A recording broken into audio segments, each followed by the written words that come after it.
Hello, Archie Dunlop here with Talking Astrology with Archie on Friday, February the 9th, 2024. One of the news stories this week has been Tucker Carlson's trip to Moscow, where he has interviewed Vladimir Putin. It's been somewhat controversial. I think that Hillary Clinton, described him as being a useful idiot, sort of doing Vladimir Putin's bidding. I think in the European Union there's been suggestions that he should be banned from entering the EU for supposedly giving succor to the Russian president, who is supposedly a war criminal. But Tucker Carlson has said he's not a fan of Vladimir Putin. He doesn't like Vladimir Putin. He just wants to interview him. Now, journalists from the CNN and the BBC have been asking for an interview with Putin for a long time, and it's been refused. But perhaps you can understand why, given the partiality of the BBC and CNN. They have pushed a narrative that is not at all neutral. That has really supported the Ukrainian view. And so, you can understand why Vladimir Putin would be reluctant to be interviewed by the BBC and CNN. And so Tucker Carlson comes along, and I suppose that is an opportunity for America to see what Vladimir Putin is thinking and how he responds to Tucker Carlson's questions. So what I want to do in this video is look at Tucker Carlson's chart and look at what's going on in his chart at the moment. And I also want to look at the horoscope of Vladimir Putin. I've looked at both men's charts before, but it's always a good idea to have another look in light of recent events, and I think that might be useful. And I do want to suggest that maybe Tucker Carlson does have to be careful. People who get on the wrong side of the Ukrainian cause, bad things can happen to them. Look at Gonzalo Lira, for example. Okay, he was in Kharkiv doing his vlog, and he was arrested by the Ukrainians, and he died in prison. Of course, Tucker Carlson is not spending time in Ukraine, and he's not going to be doing a pro-Russian vlog. But still, it shows what can happen. When Ukraine has assassinated its enemies, certainly in Russia, and so I think there may be cause for Tucker Carlson to be careful. Though I'm sure he's a high-profile person. He is a high-profile person, obviously. And I'm sure he's got lots of security, and he's not going to have the kind of problems that Gonzalo Lira had. But so I will be looking at some of the issues that he might have to face this year. Okay, so before I talk about Tucker Carlson and Vladimir Putin, I want to look at the astrology and the I Ching for today, which is Friday, February the 9th, 2024. So top right, that is Vladimir Putin, and that is Tucker Carlson. So what's going on today? What are the main themes? Today we have a run-up to a new moon. You can see that moon at noon, this is noon, New York, February the 9th. We've got the moon at 16 Aquarius. We've got the sun at 20 Aquarius.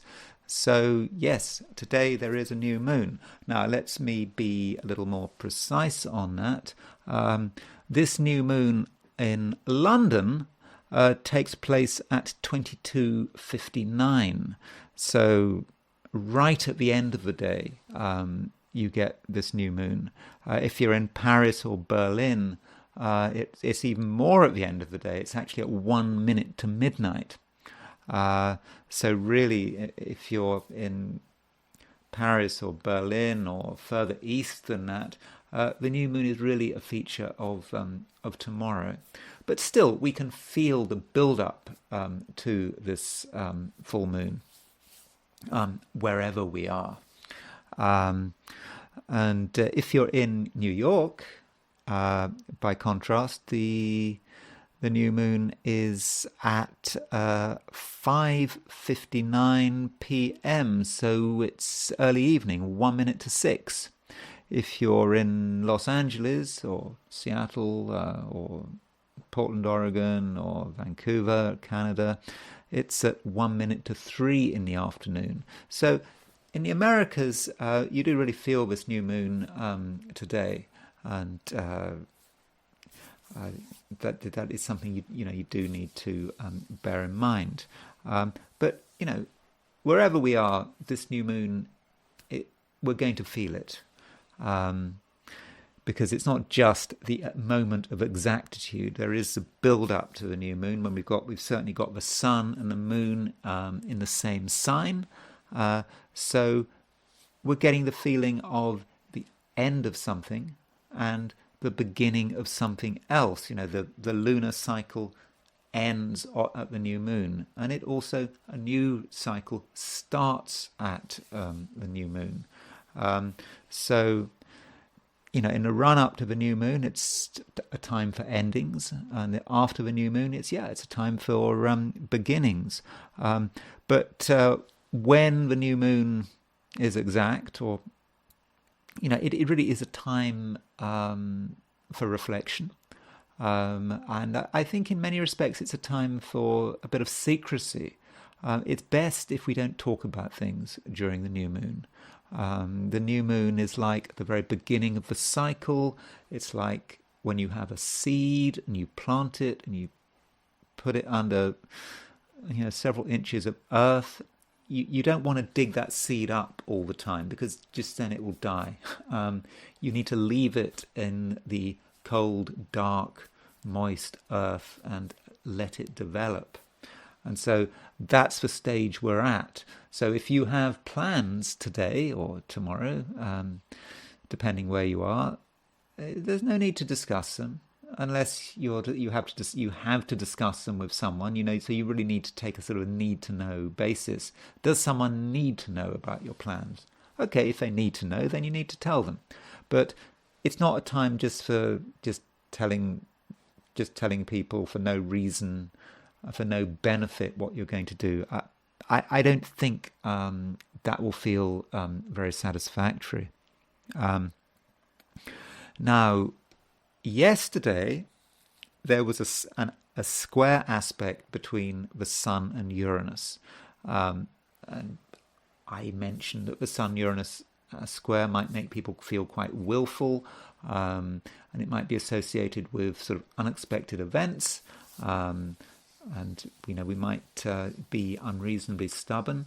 Well, this Sun square Uranus carries on into today, and in fact it just becomes part of the new moon. I mean, look, you can see, there is Uranus at 19 Taurus, there's the Sun and the Moon at sort of between 16, 17, 18, 19, 20 Aquarius.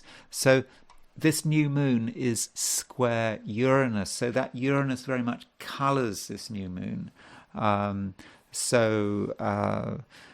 This new moon might give birth to something, but whatever it gives birth to may be a little violent and revolutionary. I mean, that's what Uranus is about, being violent and revolutionary. It's not a time for just sort of relaxing and seeing how things, seeing what happens next. No, the new moon square Uranus, yes, it's about big events. it can be about revolutions, and it can be about the start of a revolutionary process. So today, this new moon square Uranus is the big thing. And, even if you are in Asia, Australia, New Zealand, whatever, you still can feel this build up to a new moon. So I don't think it's a case that, it's only the Americas. It's just that if you're in the Americas during the last part of the day, you're feeling the impact of the moon waxing. After the new moon, the moon is starting to get bigger, even though you can't see it. But whereas if you're in Asia, Australasia, you've got a new build up to a new moon, but it's the waning part. You're at the end of a cycle. So those of you in America may have a chance to be sort of more positive, to enjoy the benefits of being on the upswing of a cycle, whereas if you're somewhere else, you may be sort of on the downswing of a final cycle. But this might be a subtlety. The reality is that the sun is in Aquarius, the moon is in Aquarius, and it doesn't really matter where you are. That reality remains the same. And so there's a new moon feel to the day, really wherever you are. Now, one aspect that we do have is a decile between the Sun and Neptune. There's the Sun at 2026 Aquarius, and there is Neptune at 2602 Pisces. Decile, 36 degrees, 1/10 of the circle. It's about the attempt to develop a bit of a style. What kind of style is that? It's a Sun-Neptune style. People trying to be spiritual, perhaps, trying to make a real effort to be detached from sort of material reality. People just talking about spirituality as if they really care about it. And I think this will be reflecting what people want to wear. People are going to want to wear stuff that's sort of otherworldly, has a sort of a spiritual dimension. Don't ask me what that means. I mean, in the sense that I'm not very good at describing fashion and clothes and that kind of thing. Use your imagination. What would it mean to adopt a wardrobe that was spiritual, otherworldly, was trying to give the impression that they don't really care about material stuff? So I think a lot of people are going to do that. Maybe you're going to do that. But it is a style. It's not necessarily the reality. Just because someone is saying that money doesn't matter, it's all about the spiritual dimension, etc., etc., it doesn't mean that you believe them. Money may still be really really important to them. Now, as far as the midpoints are concerned, Mars is on the Mercury node midpoint, and Mars is also on the Jupiter node midpoint. I think that could be quite effective, because when we're dealing with the nodes and midpoints, we're really talking about associations and networks and how we mix with people.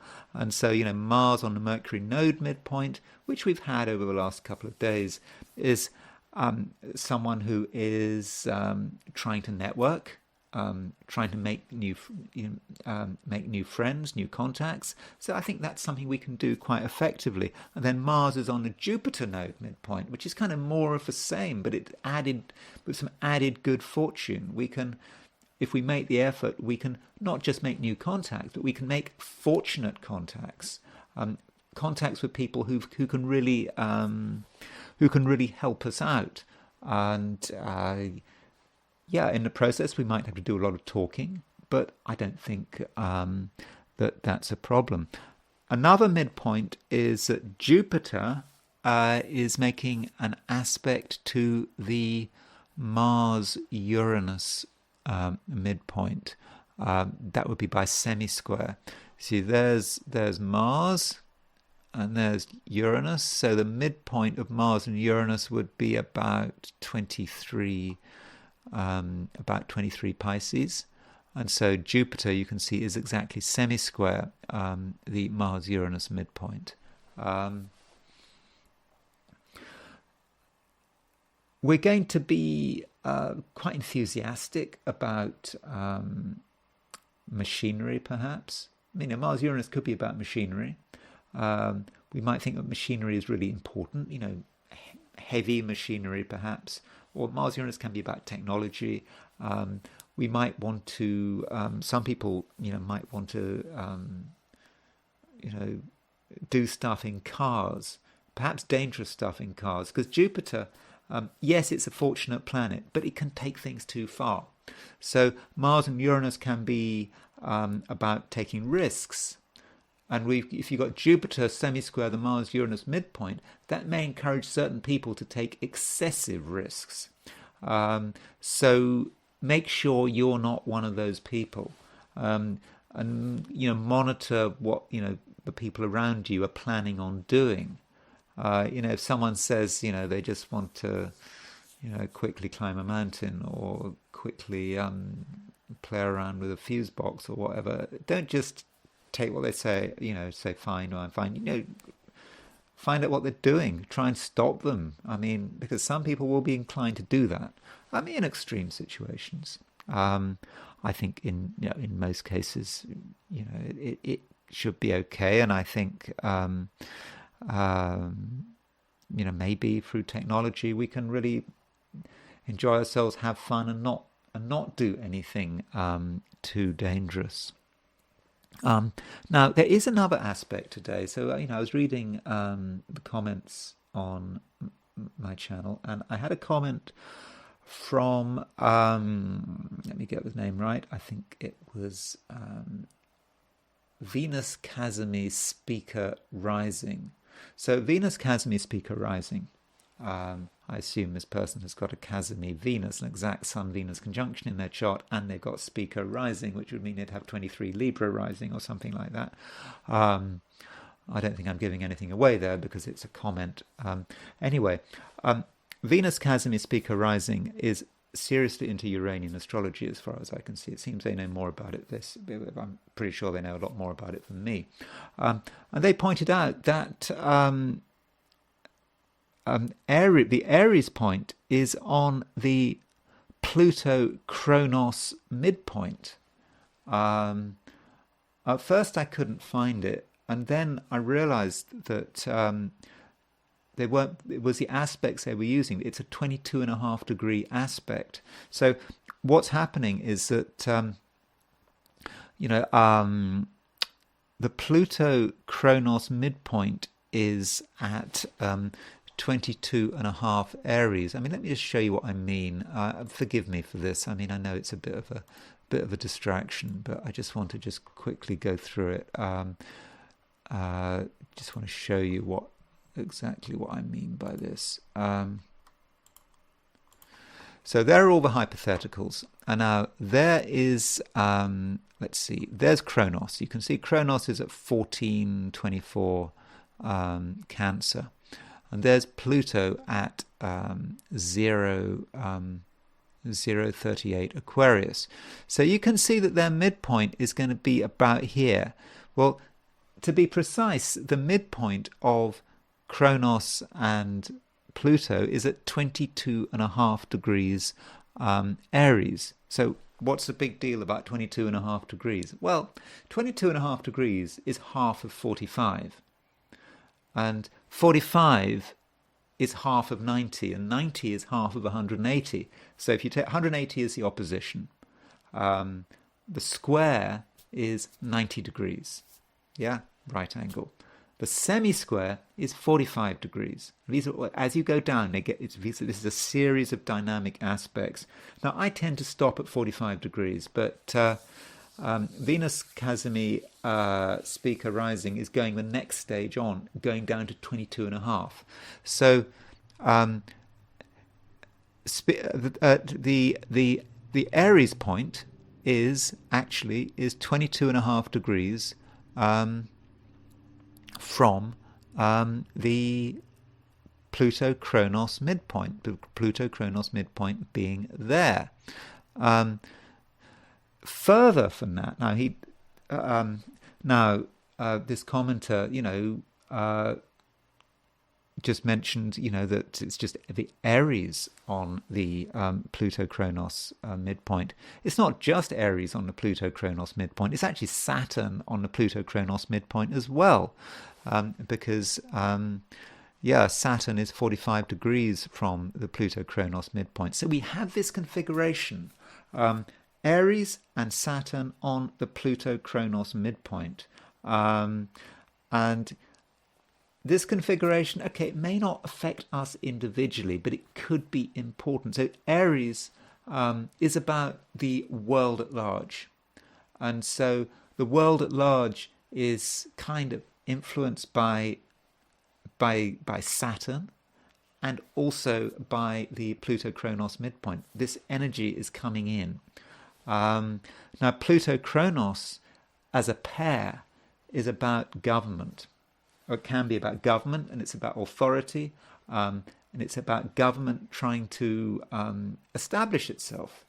I will look at Alfred Witter's Rules for Planetary Pictures to see what he says about the Pluto Kronos midpoint.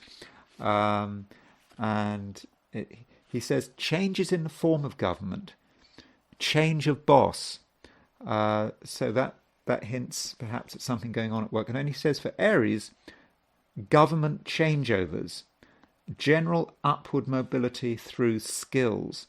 Now, that's quite fortunate, you would think.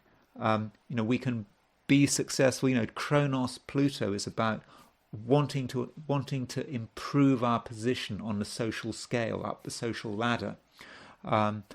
But the problem is that Saturn is also on the Pluto Kronos midpoint. And so Witter and friends say about this, great changes caused by separation, the fall of a government, the end of a form of government. So you put this together and you're saying you get governments that are trying their hardest to stay in power, people really doing their best, but at the same time realizing, with this Saturn, feeling that they are under pressure. Falls of government are possible. Authority figures under pressure. That's what's going on. Does it affect us? Well, I suppose it could affect you if you're at work. Whoever is in authority is going to be under pressure over the next few days, probably a bit longer. So authority figures, whether it's at work, in the family, or certainly in government, are going to be under pressure. They're going to be doing whatever they can to stay in power, but it's going to be tough.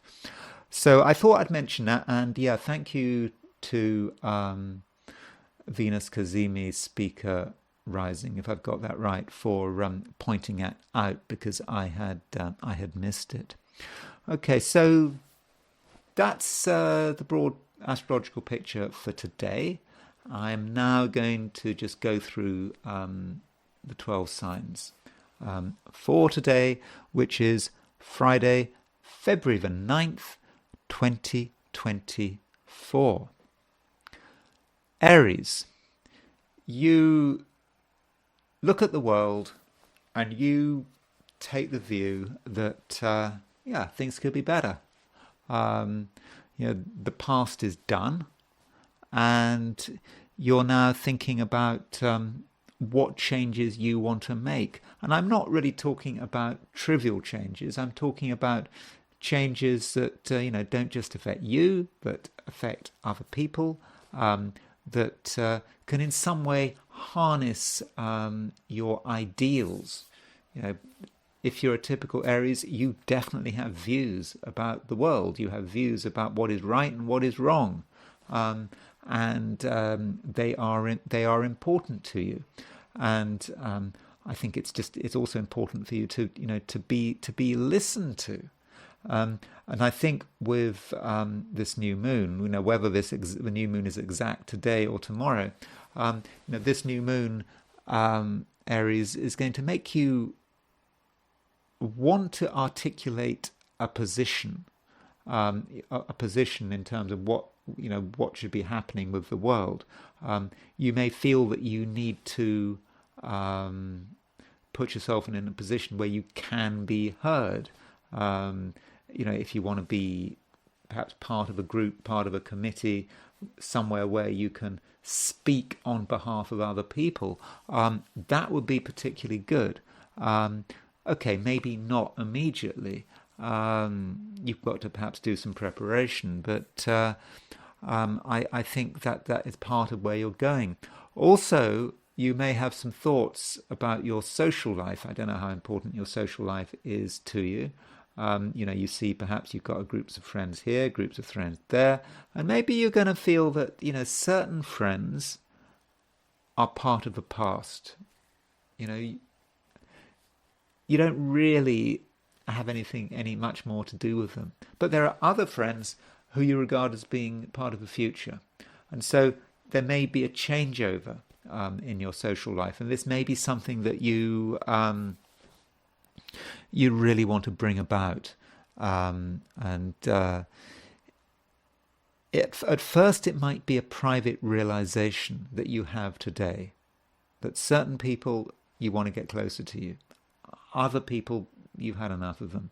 It's a private realization, and over the next few days or even weeks, you can start taking action to put that realization into, make it concrete and real. And Aries, in terms of your social life, you do have a lot of energy. You have the capacity to meet lots of different people at the moment. Lots of different people. You have the capacity, typical Aries, being very impulsive, not being afraid to initiate contact, whether it's a phone or email or face to face. You're not afraid to initiate contact, and particularly now. And I think, it's a time when you can really link up with interesting people and useful people. And that is something you can do, and I would suggest, Aries, that you do take advantage of this opportunity. You're in the mood.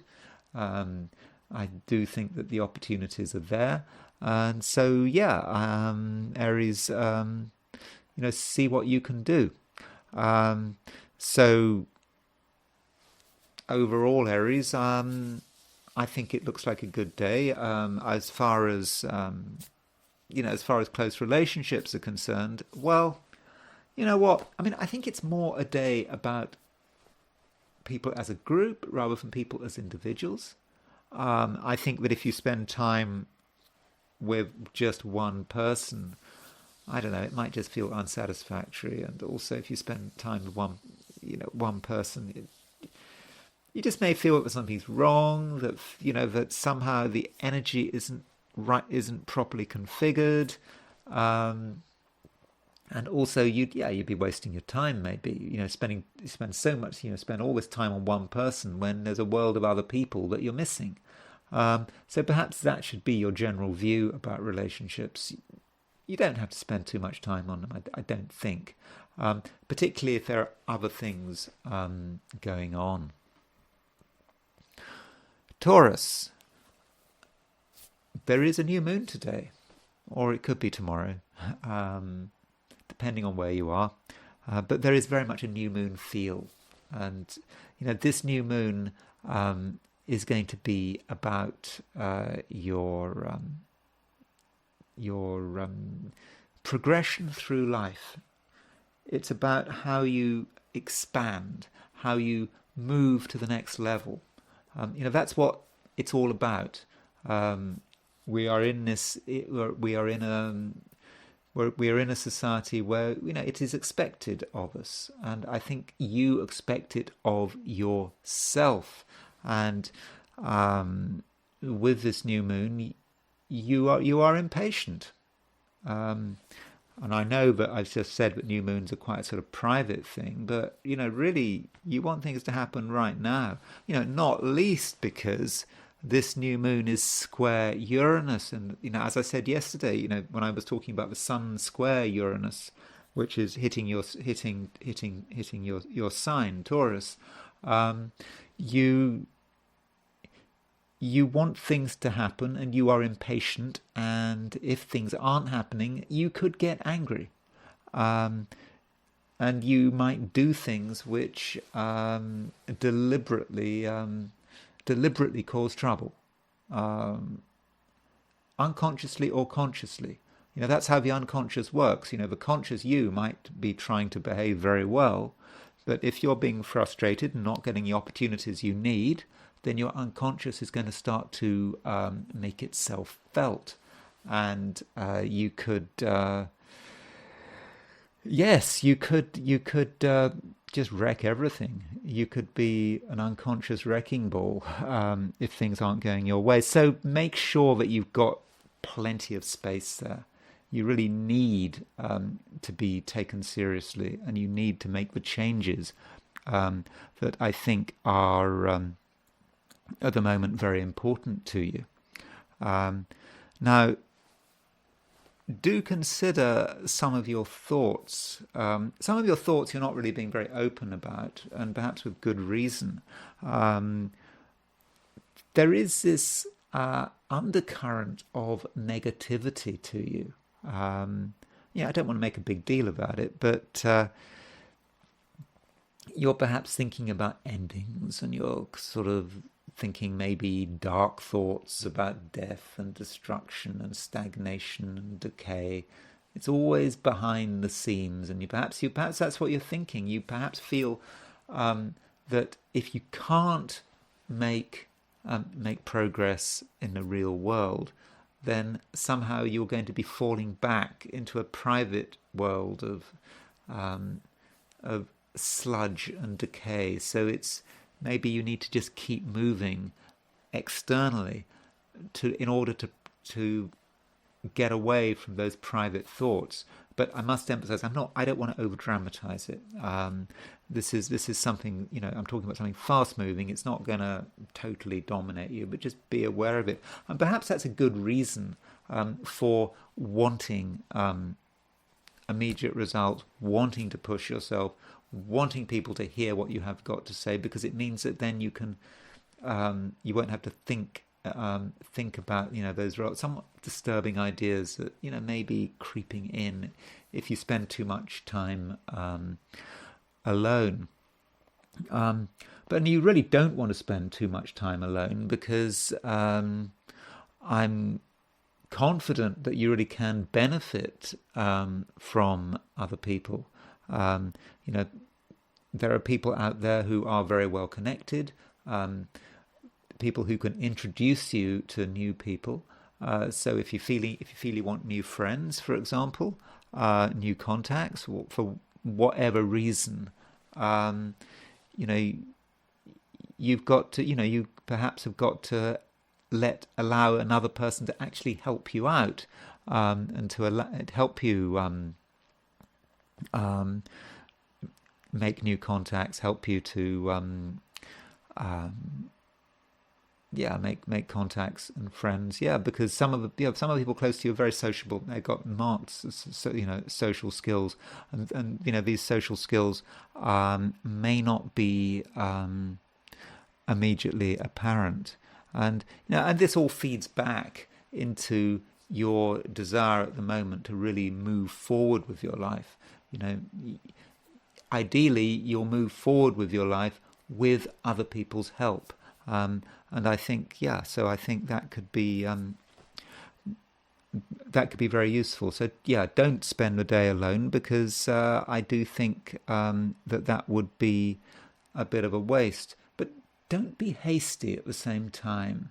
I mean, Jupiter is moving through your star sign. It's been moving through your star sign for ages and ages, for quite a few months, and in one sense, that's good, having Jupiter moving through your star sign. I mean, Jupiter is an optimistic, positive energy. But that Jupiter may encourage you to push things too far. And you may actually, if you're not careful, become accident prone. So, yes, take big strides forward, but also be careful. Don't move faster than you have to. Gemini, it's another day when you are thinking beyond your everyday environment. And there is a new moon, or at least a build up to a new moon. And this new moon is encouraging you to think about doing things in a different way. And you may be thinking about a different environment. You may feel that you need to travel, whether it's in the body, in the mind, cosmically, however you perceive travel. But just the boring here and now is not much appeal. It doesn't seem to have much appeal to you. And I suppose Geminis do get bored. And now you think you want to do something to move things to the next level. And I don't want to trivialize it. This new moon in Aquarius is important to you. But don't rush it. New moons are about beginnings. They're not about the endings. And, this new moon is in Aquarius, which is a fixed sign. When you've got fixed signs, that slows things down. It's not some sort of immediate change. It's don't get a sudden inspiration to, I don't know, go somewhere the other side of the world tomorrow. Work out where you want to go and how you want to go. Yeah, travel might be one way of doing it. Some Geminis are thinking about travel. But it may be about sort of elevating yourself in other ways. Like, for example, religion or spirituality. I know a lot of Geminis think too much, and it can be very difficult to sort of surrender to some spiritual belief. Really difficult for most Geminis. And I'm not asking you or suggesting that you surrender to any set of beliefs, but I think you should just give it some consideration. And, with this new moon, just see what happens. See how your existing beliefs are challenged. And while this is going on, you are in the mood for fast results. There's something about you, Gemini, that will do anything to create a sudden movement. Geminis do like shortcuts. I've told you to be patient, but shortcuts are something that Geminis kind of like. You take a shortcut. Of course, you might realize that this shortcut makes things actually is 10 times longer than the real journey. Just maybe that shortcut across a boggy field is not the right thing to do, because you'll end up stuck or worse. So resist the temptation, Gemini, to just go on to take shortcuts just for the sake of it. If other people are not taking shortcuts, that you might see a shortcut that seems obvious to you, and no one else is using this shortcut, maybe there's a good reason for that. Ask around. Don't assume that someone's being forgetful or stupid or careless. Maybe they've got a good reason for not taking this shortcut that you're starting to become aware of. Now, as far as relationships are concerned, Jupiter is your relationship ruler, and Mercury is starting to move towards a square of Jupiter. It's not exact today, but still, with Mercury square Jupiter, there may be a certain sense of uneasiness between you and another person. I think it was, talking about squares, I think it was William Lilly who said that an opposition is perfect. Something like, I think he said, an opposition is perfect hatred and a square is perfect enmity. So we're not talking about hatred, we're talking about enmity. So you, another person, and another person with Mercury square Jupiter, you don't quite see eye to eye. Probably because you're just working on different levels. And you need to just respect this. If you find that you and someone else are not on the same level, just can't agree with each other, try to understand, recognize this early. Especially if you're dealing with someone who is an important part of your life. You cannot expect harmony and agreement today. Not totally. Because there is this fundamental conflict, and also, as I've said, you are looking for these sort of broader horizons, different ways of doing things, and I think you might find that some of the people around you just aren't very sympathetic to that idea. They just want you to just keep doing things the normal way. So, that's just something you have to recognize, and perhaps you shouldn't get too close to any one person today. Though having said that, Jupiter is ruler of Sagittarius, your opposite sign. There is something rather exciting about Jupiter. There does seem to be someone who is really in the mood for action, interesting action. And as a Gemini, you might find that interesting, because Geminis hate being bored and you want to find interesting people. But you have to be a bit careful there. If you follow this person's lead, you might get yourself into a situation which is actually difficult to get out of. And so perhaps you should hold back, or maybe you should try to sound some caution. Maybe someone is on the verge of doing something stupid and dangerous, and maybe you're the person to hold them back. Cancer, I think it's quite an intense day. You're not really revealing how you're feeling. You're keeping a lot. You're certainly keeping a lot back. But when you look at the world around you, you can see that things are not entirely straightforward. You're aware of complications. You might have got yourself into a situation which started off as looking quite straightforward and easy, and now you're beginning to understand that it's just not straightforward at all, and does require some extra resources. And matters are not helped by the fact that the moon, which is your ruler, is aspecting Jupiter and Uranus.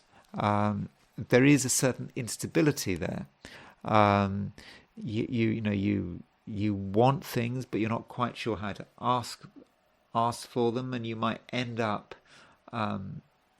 sort of behaving in quite a clumsy and impulsive way, which is kind of strange because, Cancerians are sensitive. They usually understand people's likes and dislikes. But, today, Cancer, you just might sort of take things too far. And, Cancer, you should also remember, with this new moon, new moons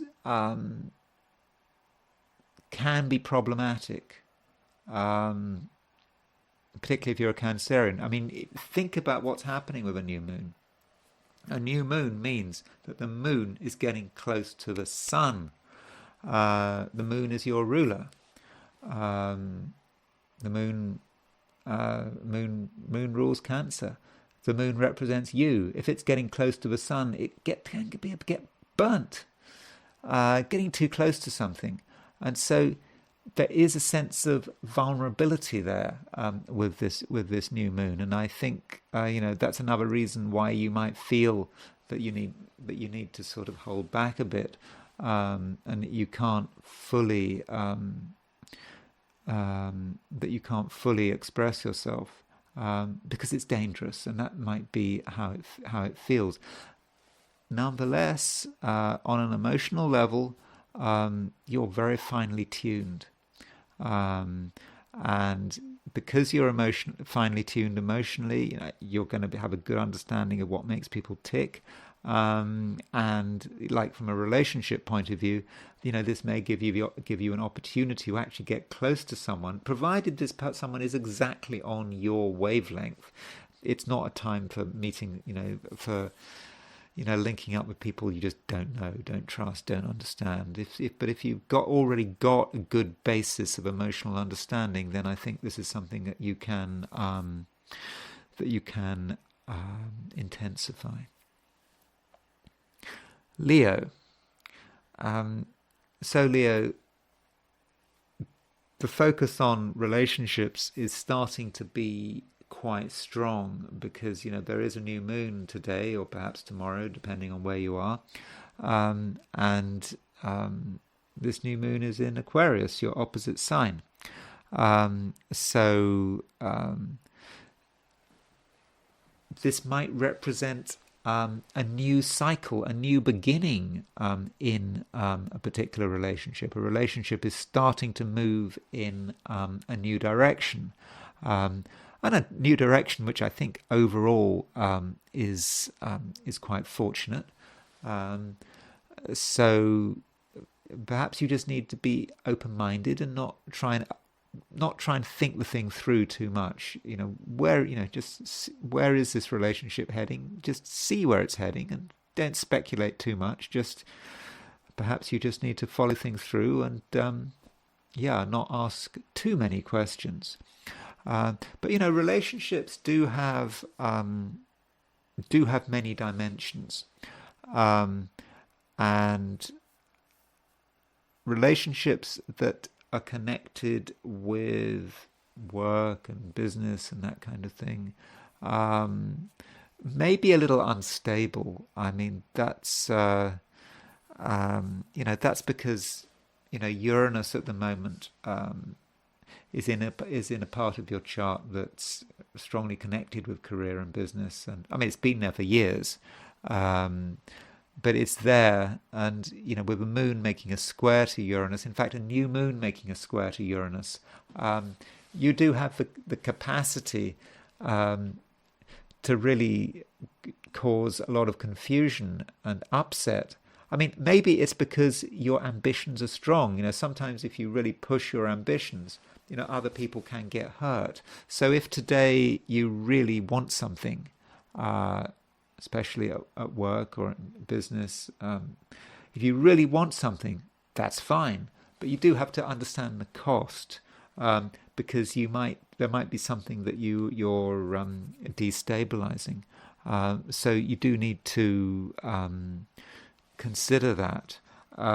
Also, be wary of authority. Authority in two ways. If someone is an authority figure and you are supposed to be following their directions, then consider the possibility that they are a flawed authority figure, an authority figure that doesn't really understand what they're doing. They've got some basic misunderstandings, misapprehensions. Sorry, is that right? Is that a word, misapprehensions? Yeah, I think so. I don't know. Some basic... they've basically not understood the situation. And so if you're listening to what they're asking you to do, it's possible they're asking you to do something which is just not very sensible.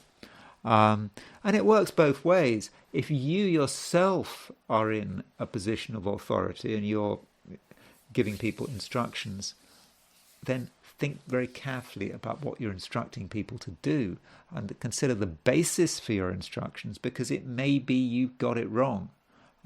So however much power you've got, you're not infallible. And as an authority figure, if you're an authority figure, then today there is some danger that you make mistakes.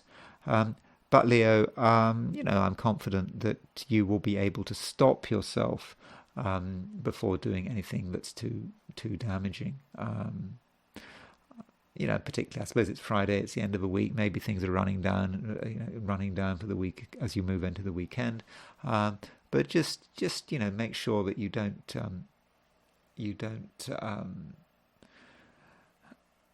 assume you know something. Because if you make assumptions about that you know something, that you make assumptions that you can just tell people what to do without thinking about it, then you could be heading for an embarrassing situation. Virgo, you probably feel that the world around you isn't perfect. You're certainly looking at imperfections. You can see the imperfections. You can see the imperfections in the people you have to deal with. You can see the imperfections in the environment you're in. So whatever room you're in now, look around you. Look at the room. Look at the decorations. Look at the state of the wallpaper, the paint. There's something wrong. It doesn't matter. There's always going to be something wrong. And I'm not just doing that to deliberately parody Virgo. No, I'm not doing that. I'm just saying that right now, details do matter. And I know, as I said, I know details do matter for every Virgo, or for most Virgos, but today they matter in a very particular way. Now, that doesn't mean to say there is only one way of arranging yourself and your environment. There are many ways of doing it. And some of the ways you might want to rearrange things could actually be very original. So you can be focused on details, but you can also be very original about it. You can create ways of arranging things which no one else has thought of. And, in the process, you can really exercise a considerable amount of power.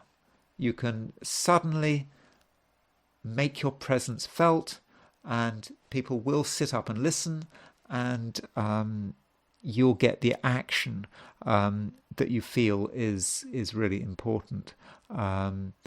So that looks good.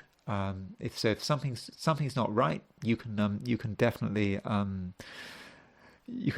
deal with it. Now, as far as relationships are concerned, you perhaps have to appreciate that partners, anyone else you're closely involved with, they have strong views about the world, and they're quite action orientated today. They want things to happen. There could be just a suddenness about it, suddenly wanting to do something, doing things spur of a moment. That might seem exciting, but they might be on the verge of doing something stupid. That is possible. Just doing something without properly considering the risks. And maybe, Virgo, it will be your responsibility to moderate things and to rein them in, and to sort of listen to what they're planning on doing, and then give them some constructive criticism, and tell them if they're about to take a risk, tell them what the risk is. So, Virgo, there are many ways for you to be responsible today, and I think your responsibility, although it might be in the short term be mocked or not taken seriously, in the long term, I think your sense of responsibility will be respected, and it will also be rewarded. Libra.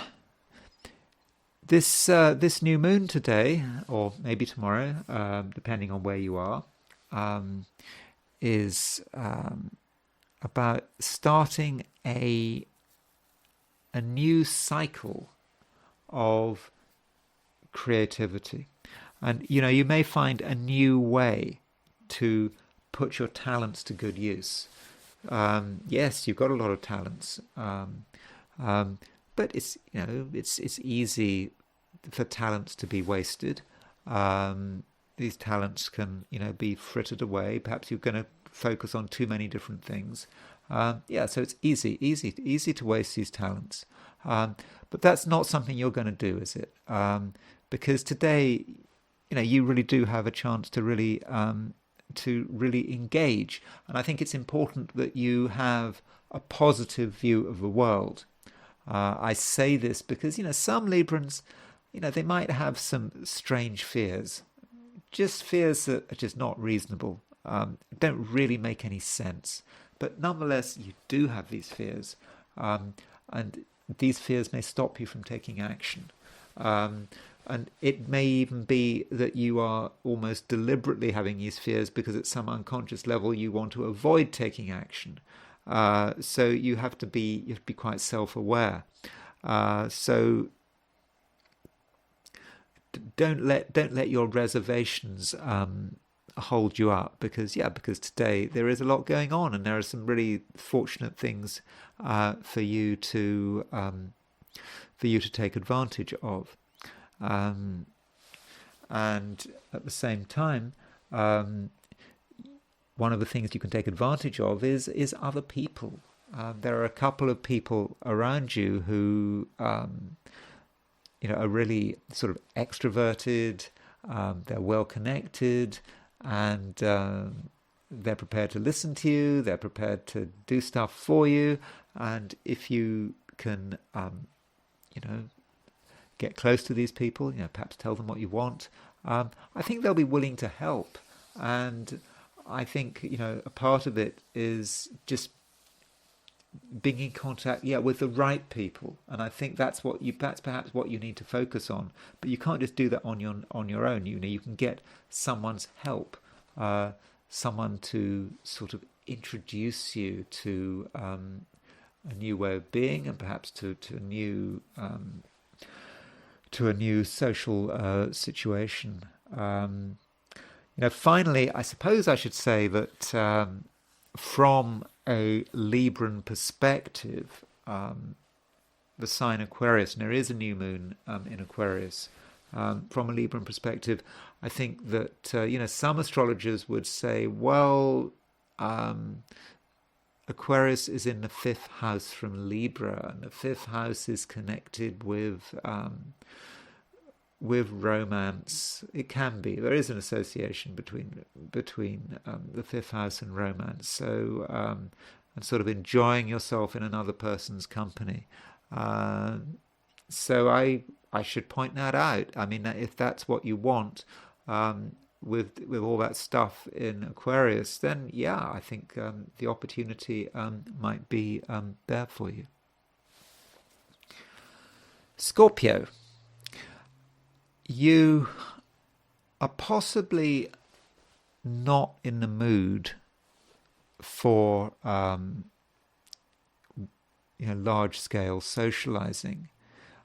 You are going to really put a high premium on privacy.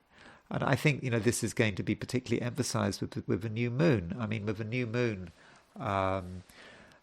as I said right at the beginning of this video, the new moons are about silent beginnings. It's about things developing in the cold earth, seeds developing in the cold earth. They don't want to be disturbed.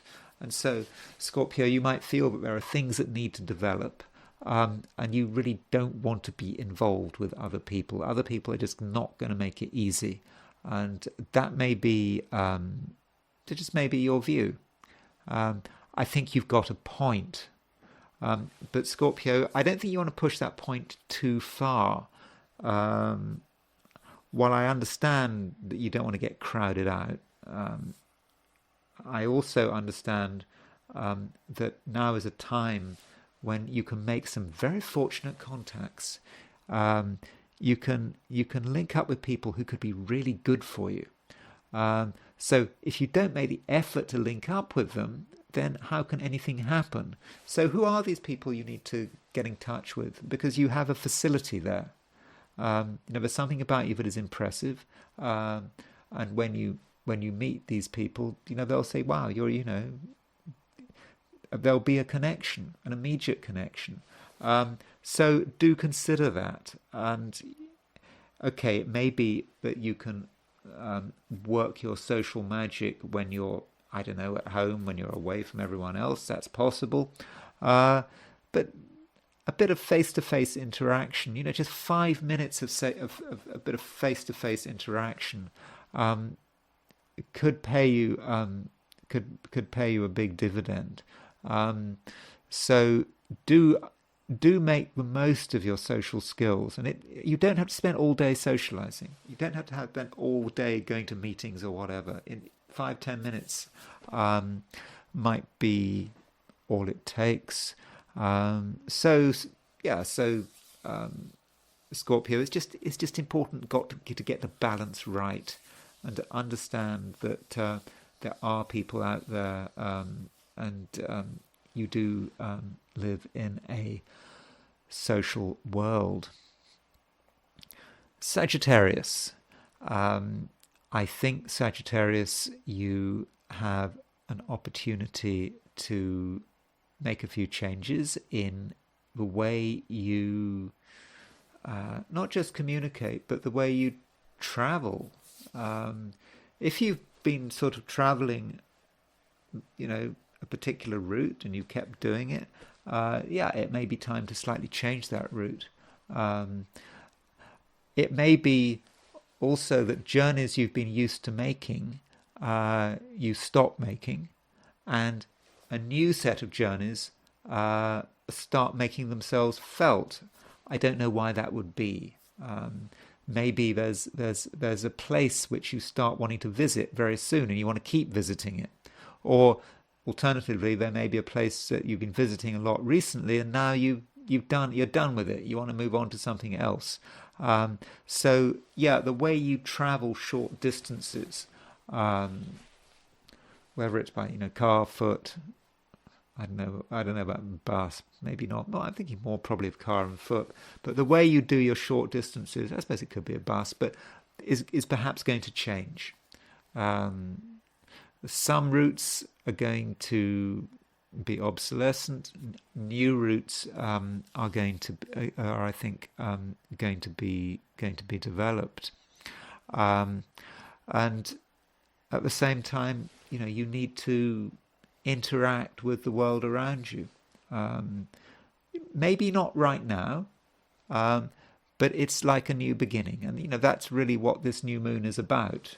The new moon, today or tomorrow's new moon, is about creating a new foundation for the way you interact and communicate with the world around you. And I think that's definitely something you can do. And at the same time, you're going to have the opportunity to be really forceful. If things are not going your way, or you feel you're being blocked, you can exercise a considerable amount of force. No doubt about it. It'll just come from nowhere. It won't just be hastiness. It will just be one moment everything is tranquil, nothing going on. Everyone's, just enjoying, each other's company. Then suddenly you are there, and suddenly you are getting all the attention, and you may be doing something that not everyone appreciates, but you're getting their attention, and maybe that's what matters. And once you've got people's attention, in whatever dramatic way you choose to get that attention, within reason, of course, then I think you'll start to be able to really tune into your own power and, get the things that you want. Watch out for that moment, when you insist on being taken seriously. Capricorn. you do feel that there are a couple of people you need to talk to. It just feels that there are issues that they've perhaps been boiling away for some time, and now's the time. Might as well sort the thing out. You may have certain fears about this. You may be wondering how it's going to work out, but I think your approach will be spot on. Though do pay some attention to other people's sensitivities, because there are a couple of people around you at the moment who are under a certain amount of pressure. This pressure may have a financial dimension. It may be that they just don't understand the world they're living in, and you have to understand what kind of pressure these people are under, and then you need to do something about it. So perhaps you need to do a bit of healing and advice, and maybe someone who needs to be taken out of the pressure. If someone's stressing, then it would be good to recognize this and to take the necessary actions. As far as money is concerned, the new moon may mark a new beginning. You have been thinking about money a lot recently, I think, and it may now be the time for action with this new moon. With this new moon, you're going to be thinking, okay, a particular situation is not helpful. It's not helping you sort out your financial situation. Maybe it's expensive. Maybe you're spending too much, and now it's got to change. Because if it doesn't change now, things are just going to get more and more difficult. And so by taking a stand about a financial matter today, I think you'll see results very quickly. But it's just very important to be very clear about what you want and what you don't want, because if there's any sense in which you don't really understand what you want or don't want, but if there's any sense of confusion, then people are going to pick up on it, and they could say things that confuse you. You can't really justify what you want, and in the end, things could just dissipate into nothing. So, Capricorn, it's just very important to be definite on financial matters. Try to avoid saying the words "I don't know," even if you don't know, because as soon as you say "I don't know," you're giving other people an opportunity to start to interfere with your plans and to interfere with your thought processes. When the basic reality is there is a chance now to do something very fortunate in terms of money. I don't know, maybe it's making more money, maybe it's putting money in the right place.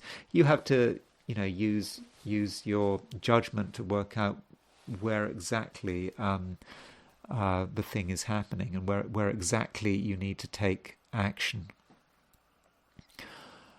Aquarius, you are possibly the strongest placed of the 12 signs. This has been building up over the last day or two, but now it's getting very clear. You've got new moon in your star sign. Okay, it may not be your star sign if you're looking at these 12 sign readings from a perspective of the ascendant. Then of course that would be a new moon in your first house, or if you're looking at it from a perspective of the moon, that would be a new moon in your moon sign. But however you want to picture it, there is this new moon in your sign, and for you that represents a point where you can start doing something that is really very useful. Now, that does not mean that you have to be seen and heard. As I said about new moons, there is a certain privacy to new moons. They do appreciate their privacy, and if you keep talking about your plans, your new moon plans, you're going to just weaken yourself. And I think at an inner level, this new moon is going to cause you a certain amount of turmoil, but turmoil that you may be able to make use of. It's like you can feel one thing breaking down and breaking up because it's just had its day, and now you can see something replacing it. From the very depths of your being, almost, you can see this thing moving in. And I think it could be quite exciting, and there may be a sense of excitement. And you may feel that certain things which were foundational to your life, which have that have got that have now got a bit boring, it can now be swept aside, and that's perhaps one of the things you're going to be wanting to do. You're not going to be satisfied with the way things used to be, because as far as you're concerned, that's the past. And I suppose if you're a typical Aquarius, it's all about the future, isn't it? And certainly with a new moon in your star sign, you can envision that future and turn it into something real. And at the same time, you can very much persuade people that you are someone to be taken seriously. Because I think today you are going to be able to assert yourself very powerfully. You will be able to reach out to the people that matter, and your basic view of the world will be absolutely obvious. And I think it will be clear that you're not really in the mood for compromise.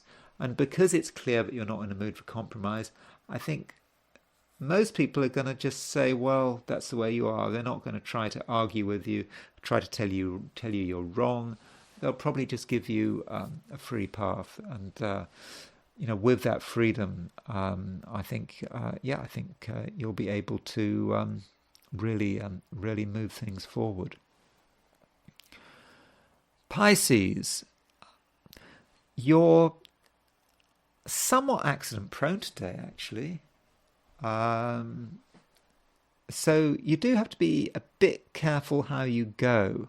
I think the reason you might be accident prone is because at some level you're in a bit of a hurry, and you want things done.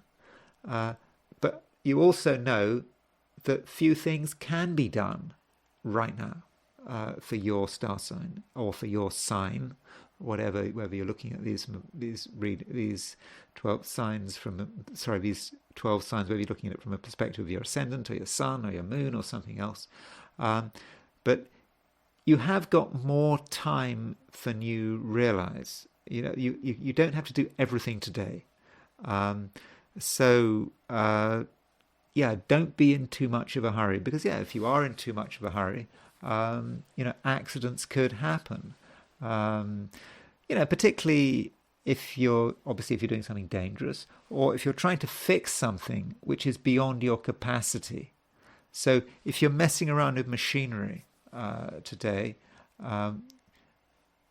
ask yourself whether you really know what you're doing. Because if you don't know what you're doing, things could start to go wrong very quickly.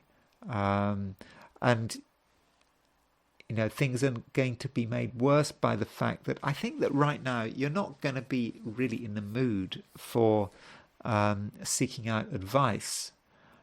So if you're not in a mood for seeking out advice, you shouldn't be putting yourself in a position where you actually need to ask for advice. So that's a very good reason, Pisces, for keeping things very simple. Though Pisces, I think it's important to keep yourself occupied. Your mind needs to be occupied. Because if you have idle moments, your mind and your feelings might move in undesirable areas and undesirable directions, and you could end up wasting a lot of time. So I think, Pisces, yeah, it's very important that you understand your vulnerabilities, and you don't want to get distracted. I suppose, though, there may be a situation today where you have to make your presence felt. You don't really want to make your presence felt, but you might have to do it. Because if you don't do it, you might be allowing something to happen which you don't really want to happen. And I think today you're in a position to make sure that it doesn't happen, if that's what you want. Okay, so now I'm going to look at the I Ching, and I asked the question: what is Friday going to be like for those watching the I Ching segment of this video? And the first hexagram I got was hexagram 7, the army. I mean, it's rather a grandiose hexagram, because most of us don't have access to armies, private armies, and so forth. What this hexagram is, of course, is about other people, and it's about how we relate to other people, and it's particularly about getting help from other people. So if we have got a problem, we would want to get people to help us, and that's the army. That's the concept of making things happen, and deciding on a goal, because armies need a battle, or they need to have a mission. So we do have a mission, and we believe that with the right group of people we can actually achieve this mission. But in this hexagram, there are 2 moving lines. The 3rd line from the bottom moves, and the 4th line from the bottom moves. And the 3rd line from the bottom is often unfortunate. And to continue on the sort of the military analogy, 3rd line from the bottom may indicate defeat. So if we're really involved with something important, particularly with other people, we might actually reach a stage where we are defeated, if we decide to persist, where we just realize that we're not going to be able to achieve it. I'm sorry to say that, but that's what the I Ching is suggesting. And this would lead to the 4th line, which is about retreat. So overall, it seems that we're in a situation where we're trying to solve something, we're trying to make progress.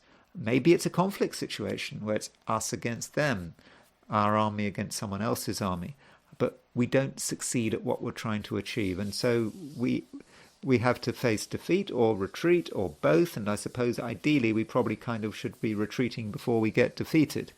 And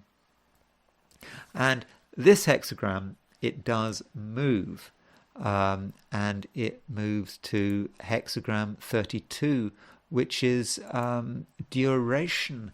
And I suppose with this duration, there's a sense of advice here.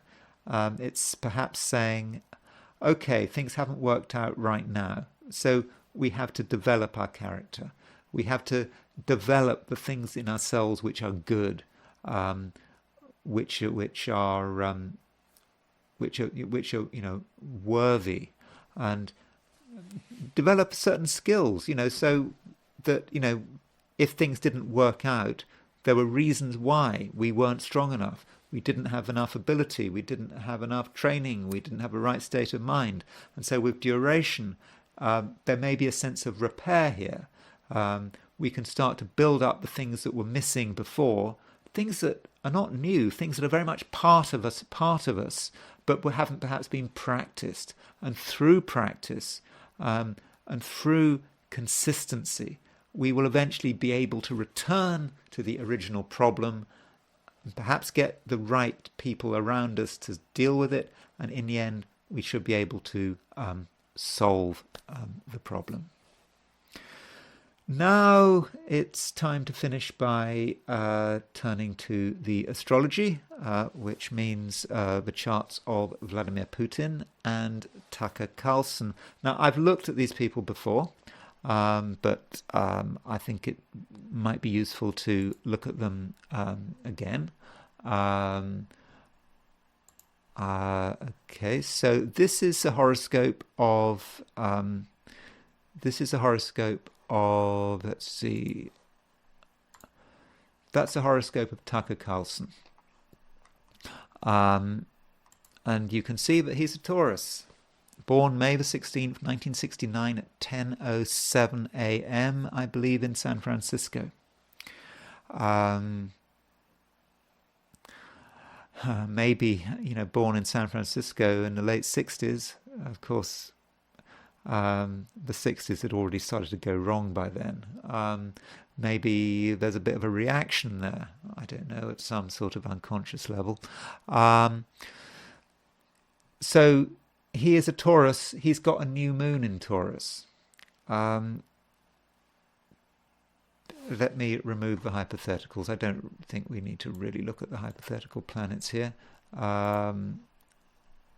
Let's make it simpler. So he has a new moon in Taurus. He's quite stubborn. He has a particular way of viewing the world, and he has Cancer rising. Now, Cancer and Taurus together, you could say, are quite traditional, maybe conservative. Conservative with a small c, as they say. That's Cancer, that's Taurus, and then he's got Saturn in Taurus as well. With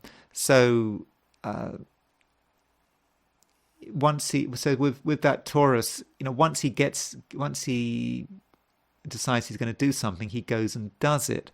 Now, conservatism might be one way that you could describe Taurus, but actually, a lot of terrorists have their sun in Taurus. For example, Andreas Baader, the German terrorist, had his sun in Taurus. Who else? Guy Fawkes. If you're English, you know the British Guy Fawkes tried to blow up the Houses of Parliament. He had he was a Taurus. Timothy McVeigh, who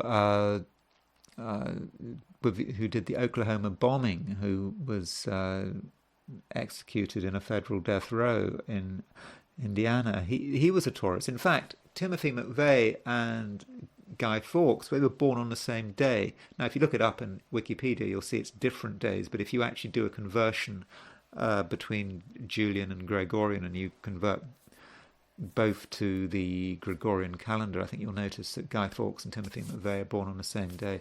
So, there can be a certain fanaticism to Taurus. Now, new moon in Taurus, if you want to think of another person who's got new moon in Taurus, Karl Marx.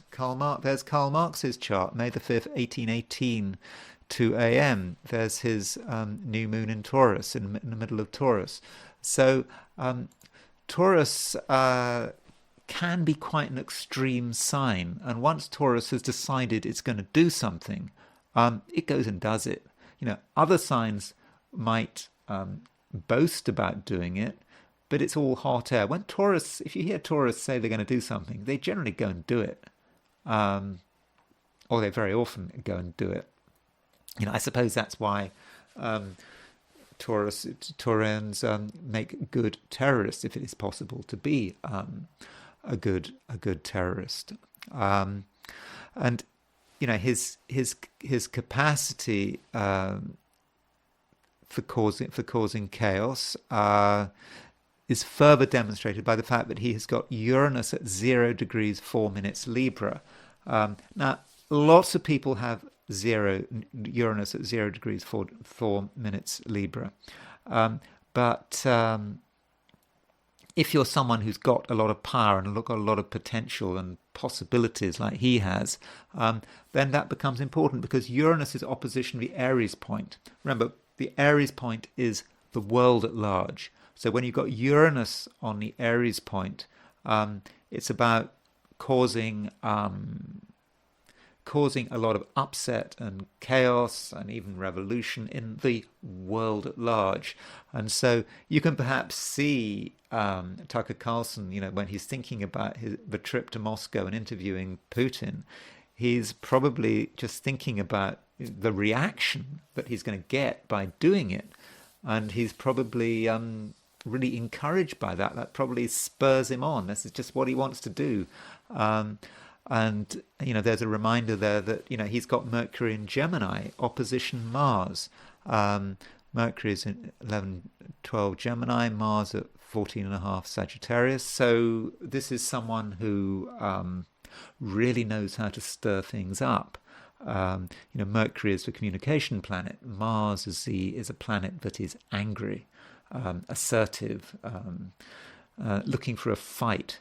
So you put Mercury and Mars together and you get someone who enjoys a good argument, and through his words can really stir things up. And I think he enjoys that.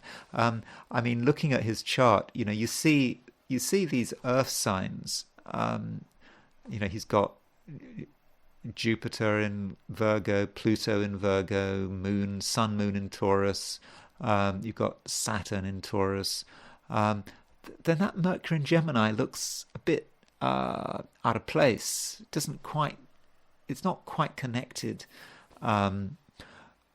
with the rest of the chart. These positive planets, you can see he's got his negative planets, and you've got Mercury sextile Venus. It's a pretty wide sextile though. That Mercury seems to be it's not the fundamental him. That's what Mercury is. Mercury is the way you communicate. It's the way you talk. But it's not necessarily who he is. That it's more how he publicizes who he is, how he communicates who he is. And so, Mercury in Gemini is obviously he's able to use that Mercury in Gemini in a major way. And an opposition Mars, I think he likes to cause trouble. I think he enjoys it. That's Mercury opposition Mars. Now that Mars is trine Venus, and that Venus is on the midheaven. Now Venus on the midheaven, it can actually be quite vain. It's 6 degrees off the midheaven, but there's a certain vanity to Venus on the midheaven. Venus on the midheaven is like looking at yourself in the mirror. I think he probably regards his appearance as being quite important, and also he's got Venus trine Mars. Venus trine Mars is an attractive aspect. There are people who find him attractive. Many of his viewers find him attractive. Now, it's nothing to do with what you think about him. Venus and Mars, in terms of attractiveness, can be quite a specific thing. It's an attractiveness focused at one group of people, perhaps one demographic or whatever his audience is. But Venus on the midheaven trine Mars is charismatic and attractive, and I would have said it helps explain how successful he is. Again, whatever you think about him, he's very successful, at least in a sort of a career and presumably financial way. Now, if there's an issue with this chart, and it's kind of a bit of a surprising issue, I mean, he comes over as someone, he's trying to be the voice of common sense. I mean, isn't that what he does? I mean, looking at his interviews, he tries to, he lets the person talk, and particularly if he's trying to attack the person in the end. But he tries to take this common sense approach, and I think that's of course what a lot of conservatives do. They, because you listen to this supposed woke views. I'm not making any opinions here, but some woke views seem pretty non-common sense, at least perhaps to Tucker Carlson and his audience. And so through common sense, you can make someone else's arguments seem ridiculous. So he seems that kind of sensible person, sun in Taurus. Let's get down to the facts. Let the other person make a fool of themselves. But his sun is opposition Neptune.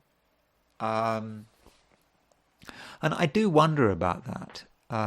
It's perhaps not something we see straight away, but I think someone with Sun opposition Neptune is someone who could make mistakes. Sun in Taurus is very solid earth sign, but that Neptune in Scorpio, it could undermine things for him. Maybe it hasn't happened yet, but maybe there'll come a point where he does undermine himself. I mean, I don't know, even, this trip to Moscow, he just goes in. It seemed like a good thing to do at the time. Was it a good thing to do at the time? Well, I suspect it was a good thing to do at the time. I think it's important that someone talks to Putin and people hear what Putin has to say. I personally don't think there's a problem with that. But, that Sun-Neptune opposition may get him into trouble. Maybe not with his interview with Putin this time, but maybe the next time. And particularly perhaps now that he's left Fox News. I mean, I understand that he's now got, is it something on Twitter? I don't know. I don't know the details. But people still watches videos a lot. He still has his followers, and leaving Fox hasn't changed that at all. But maybe now he's more of a free spirit. We can see that, and he's not tied to anyone like Fox or CNN. That Sun opposition Neptune might at some stage cause problems. Let's not forget that later in the year, the planet Uranus will be conjunct his Sun, and it'll be conjunct his Moon. So who knows what Uranus is going to bring. Another interesting thing about his Sun. It is conjunct the fixed star Algol, the head of the demon, which is around 25, 26 Taurus. So that could be a problem. I don't know how it's manifested yet. Now, Sun conjunct. Okay, if you think about the symbolism with Algol, Algol is Perseus cuts the Gorgon's head off. So Algol is the demon's head.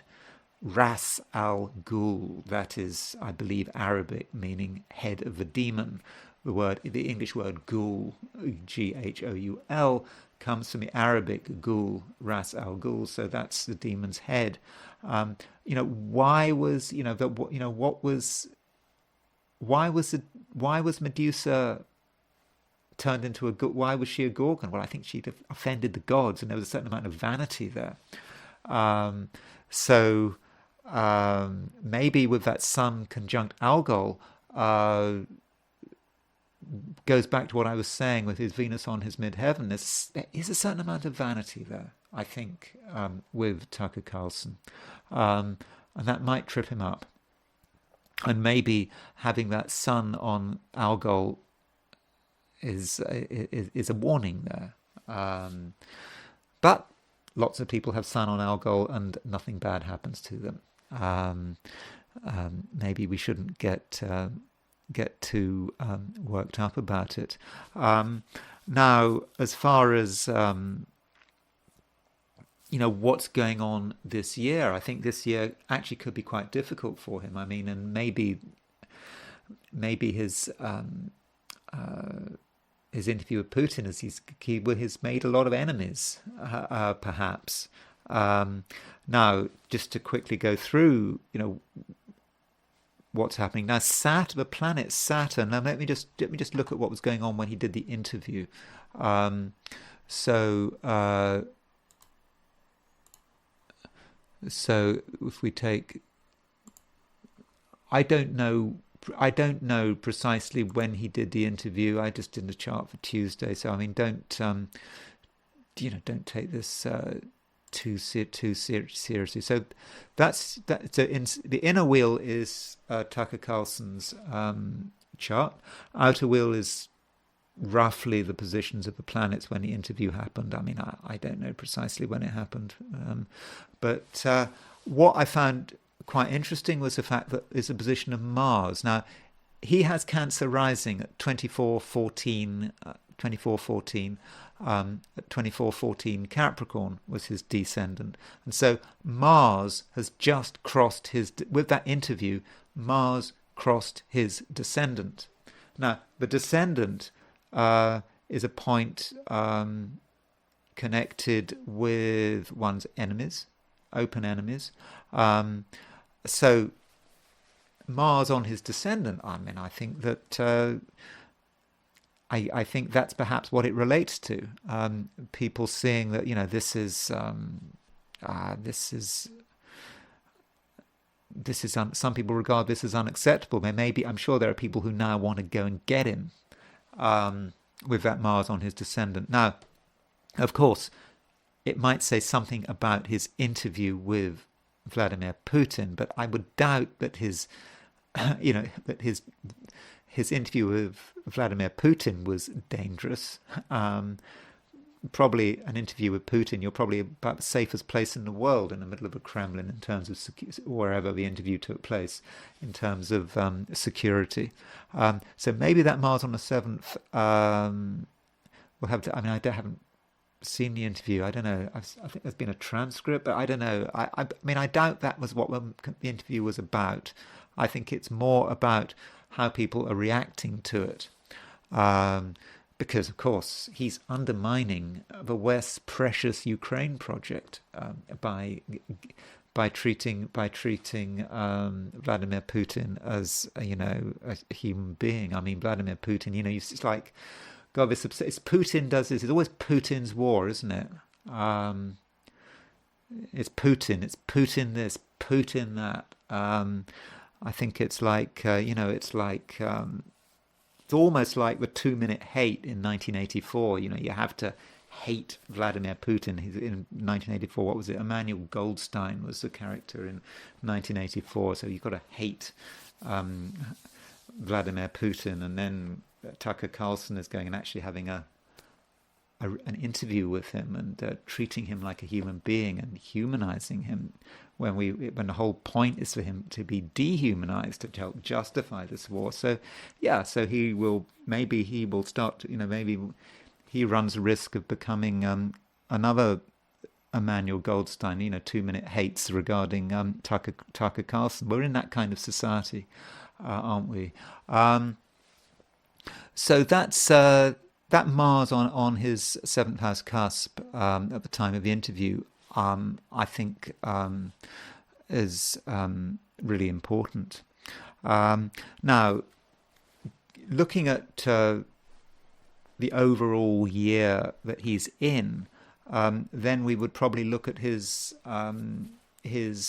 last solar return.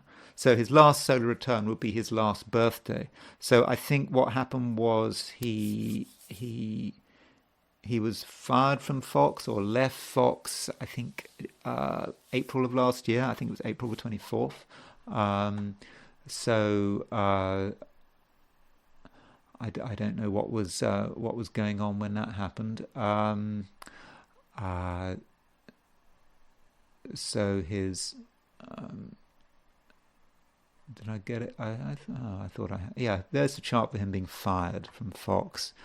I don't know the time, by the way, but I just quickly see if what was there's.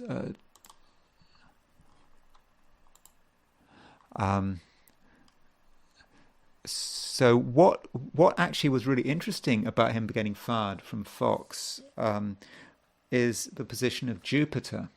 So he had his ascendant.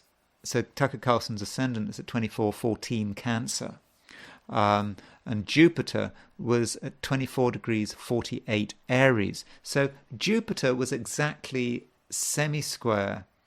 Sorry, was exactly square his midheaven, but in the upper horizon.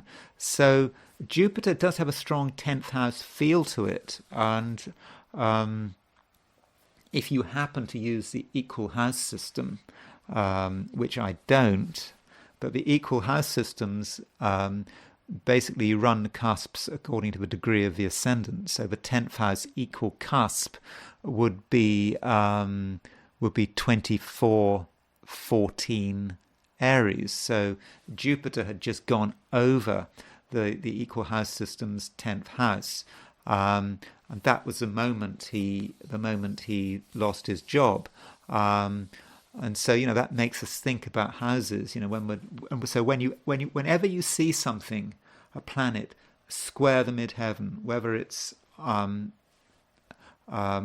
above or below the horizon, do take note of it. And if it's above the horizon, it can have an impact on one's career.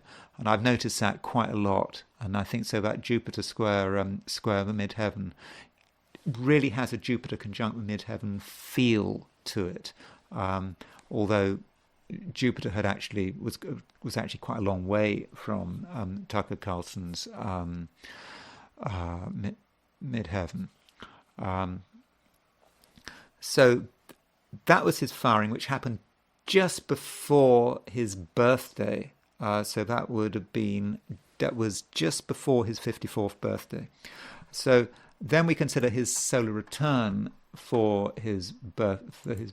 So this is the solar return for May the 16th, 2023, and you can see that it is actually a very powerful solar return.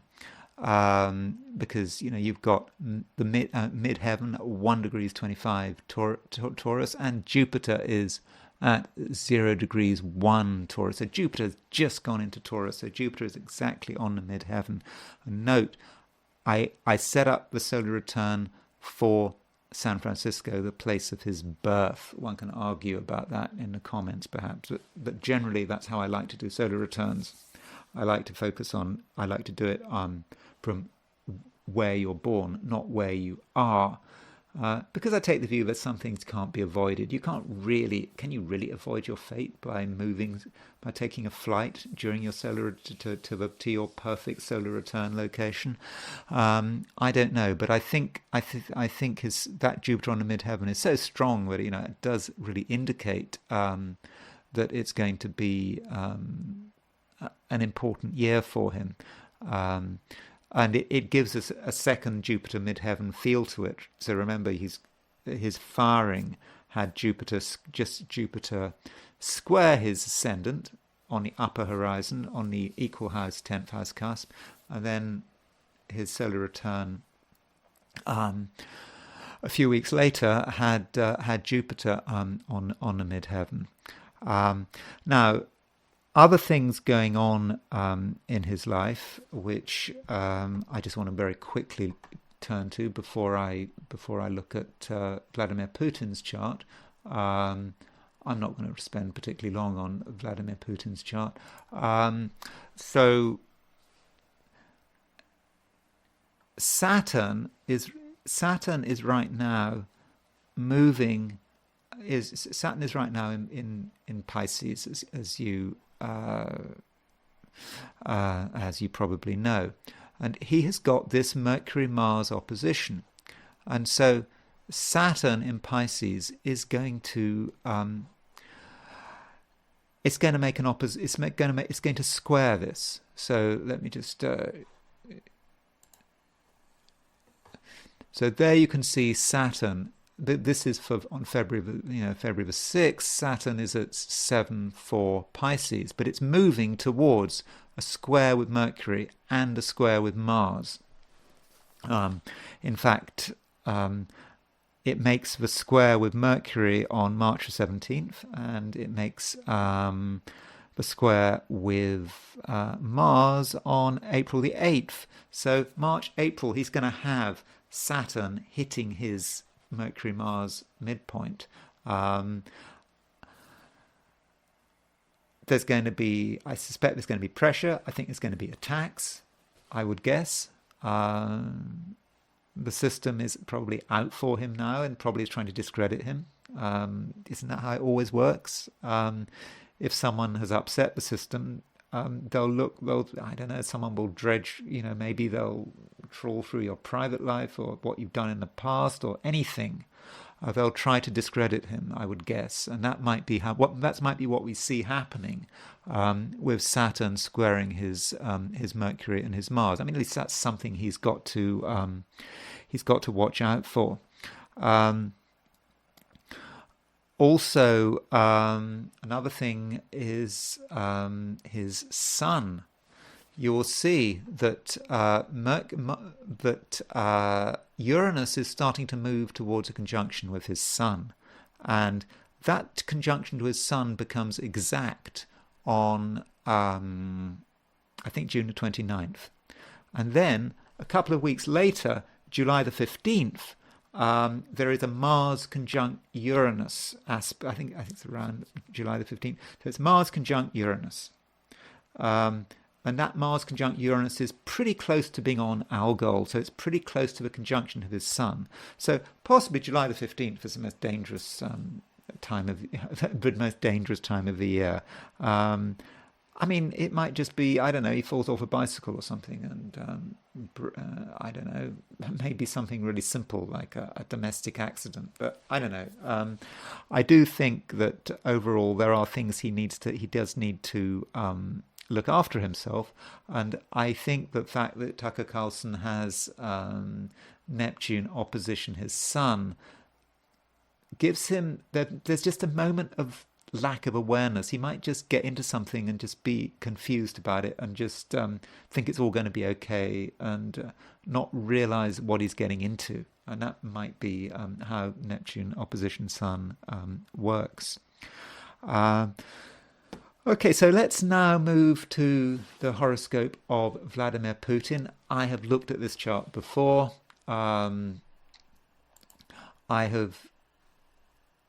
also considered. I did look at his Vladimir Putin and Vladimir Putin and Tucker Carlson's connections. I don't think I didn't actually find anything particularly dramatic. Hold on, let me just see if let me just show you what I mean. So Tucker Carlson and so I've got Tucker Carlson on the inside, Vladimir Putin on the outer wheel. One's just asking a question. What are the connections between the two men? God, didn't Harry have some weird idea that Prince Harry didn't he postulate this idea that didn't he want to write a book about people's childhood traumas, and he'd wanted to interview the Pope and Vladimir Putin and some other people, isn't that right? I was thinking about that, and he kind of Tucker Carlson got there first. So I don't think there's a huge amount of connections between the two men. There's Vladimir Putin. He's got his moon possibly in Gemini. That's his noon position. I suppose if Vladimir Putin was born late in the day on October the 7th, because remember, I don't have Vladimir Putin's time of birth. I know people have said they know his time of birth, but I haven't seen any concrete validation for those times of birth. So I'm just going to stick with noon. So it's possible that Vladimir Putin's moon is quite close to his Mercury in Gemini. So that would perhaps facilitate communication. Their Mars is in the same sign. I mean, Putin's Mars is at 26 Sagittarius, and Tucker Carlson's Mars is at 14 Sagittarius, so perhaps from a sort of energetic perspective, they're on the sort of same wavelength. Or you could say the Mars to Mars represents maybe a certain clash, but overall, I don't really see anything particularly dramatic in terms of the connections between the two men's charts.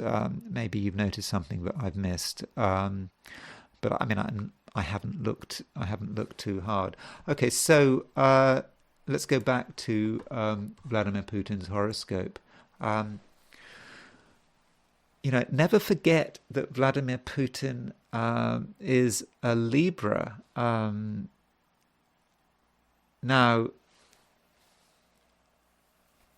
I have to be careful what I say here, but if you look at pro-Russian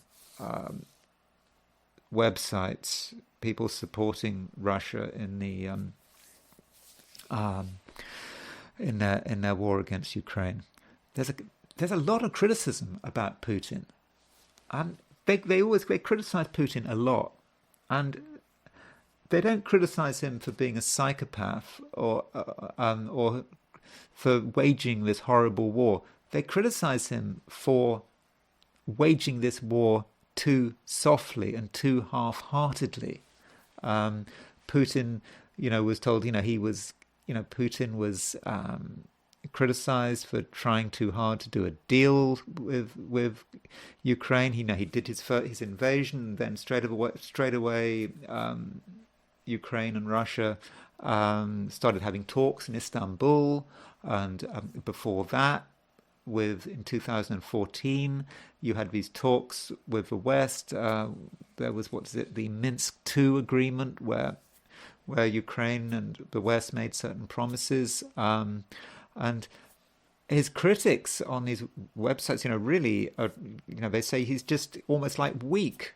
And now he's gone in, he went into Ukraine half-heartedly, and the Russians did incredibly badly, and he should have just bombed everything, and not done this sort of rather half-hearted invasion. I'm not saying anyone is correct. I'm just saying there is this view, and so you might take the view that this is the actions of a Libran. So if you're a hardcore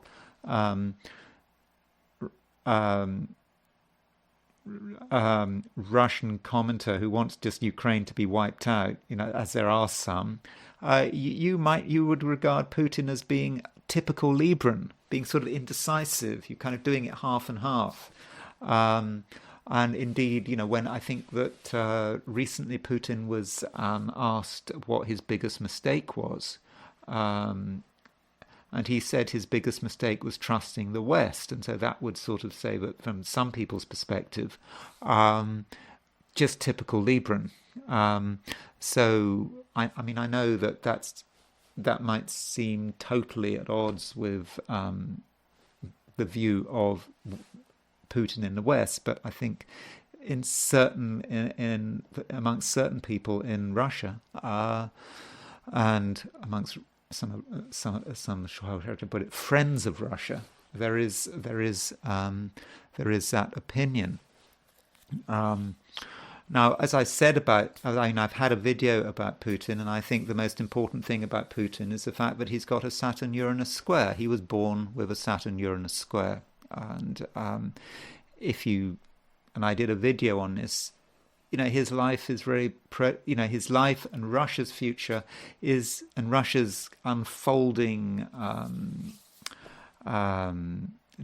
destiny is so connected with the Saturn-Uranus square. During the First World War, Second World War, there was a conjunction between Saturn and Uranus. I think was it 1942, 41, and his older brother, Victor, was died during, he was, well, I don't know, was 1 or 2 years old, born, well, I suppose nearly a decade before he was born, died during the siege of Leningrad.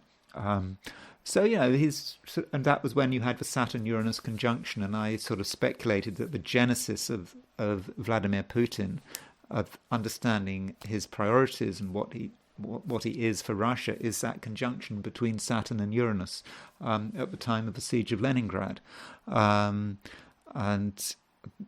that's a key part of who he is and what he's trying to achieve. And I also was speculating that with Putin, we shouldn't personalize him. If Putin had never been born, then there would have been another Putin. I mean, that's my opinion. I mean, Russia, I believe, would still be at war with Ukraine.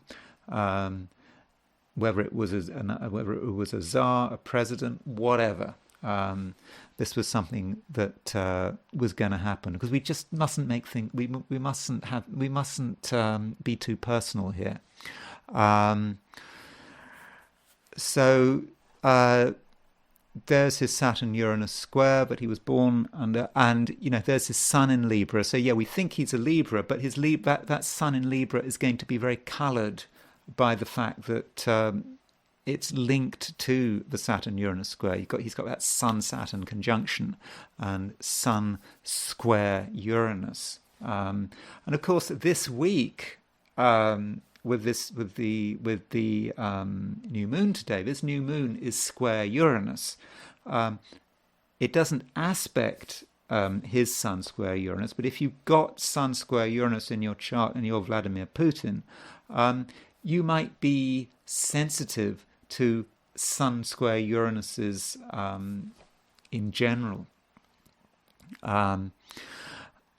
So that's his chart, and I don't find his chart particularly interesting, not least because I don't have a time of birth. I mean, I know, as I said, some people claim to have a time of birth, but I'm not convinced, and I wouldn't want to use a time of birth unless I see it absolutely confirmed, because I wouldn't want to embarrass myself if a real and different time of birth was at some stage published. One other thing about his chart, which I think is possibly quite important, is his nodes, north and south nodes. See, he's got his north node at 1959 Aquarius. Therefore, he's got his south node at 1959 Leo. And you'll see that he's got Jupiter exactly square his nodal axis. And in fact, he's got a Pluto conjunct south node. Now, Ebertin says about Pluto conjunct the south node something like Reinhold Ebertin when he talks about the combination of the two. Oh, here it is. This is Reinhold Ebertin, combination of stellar influences.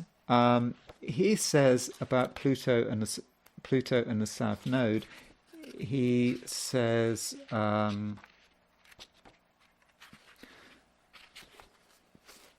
Pluto south node, he says probable manifestations, his negative manifestations for this would be, he talks about a common and tragic destiny shared with other persons. And this may be something that's running through his entire life. Okay, it's not exact, and it may seem a bit impersonal, but he is president of Russia, so then it perhaps does become important. So, and that's perhaps a thread through his life. And even before he was born, tragedy that a lot of people have experienced. His older brother dying during the siege of Leningrad. The war, which his parents experienced, and losing a child. Then later, there's sort of the collapse of the Soviet Union and the chaos that was caused by that. So maybe he's just part of it, and that's how his Pluto conjunct South Node is working in his life. Although, you, of course, if you're if you think that Vladimir Putin is the worst person alive, then you would say, well, yeah, sure, he's bringing about a tragic destiny for a large group of people in Ukraine. That's what you would say, I suppose. But he has got that configuration involving the North and South Node and Pluto and square Jupiter is, I think, is really an important part of who he is, and it's, I suppose, it's about his destiny, and I suppose where he should be going, and it is Jupiter. Jupiter is about moving. It's about moving everything forward. He has a destiny, and he has got to have a vision. That's Jupiter in Taurus, and it's a vision that he is holding onto very tight. And notice that the North Node is in Aquarius. The North Node in Aquarius, you could argue from a Ptolemaic perspective, Aquarius is connected with Russia. If you look at Ptolemy and you look at the parts of the world, Aquarius is Russia. And so the North Node is Russia. It's perhaps his country at some symbolic level. And his line of least resistance would be, I suppose, his palaces. Was it Navalny, who's been in prison for some time, had these videos about the opulence of his lifestyle. I think he had this huge palace, which is just massive, and he had this video. And I think after that film, Navalny was in trouble when he put out that video. But that's perhaps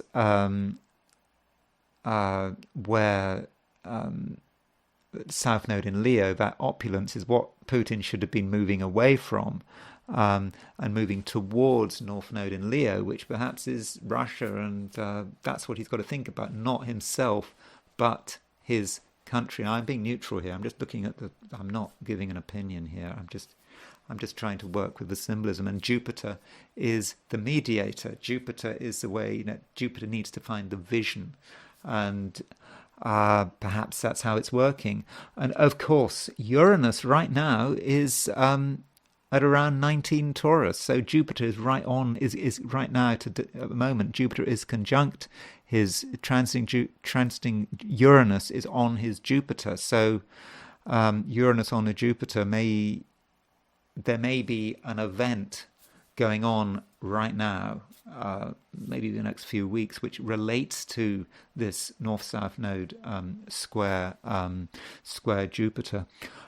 One final point before I finish. One of the problems with Vladimir Putin is that we don't have a time of birth. As I said, I don't have a time of birth.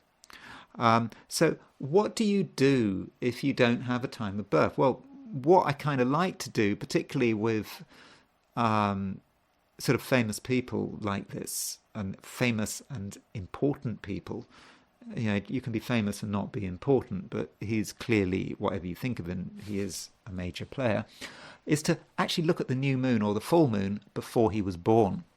And so this is the full moon before he was born. A few days before he was born, on October the 3rd, 1952. Now, because it's the exact time of a full moon, we have an exact descendant. And so this may give us some idea about him, some further idea. You can see he's got Mars rising. So this full moon is perhaps presaging the birth of someone who is quite assertive, quite aggressive. Now, of course, in Leningrad, and thousands and thousands of children will have been born in the following month, and Putin will just be one of them. But he is the one who has reached the top of the pole. So that's what matters, the top of the greasy pole. And so that lunation before he was born perhaps has relevance to him because he is such an important and influential person, the kind of person that the universe wants to is there because that's what the universe wants. And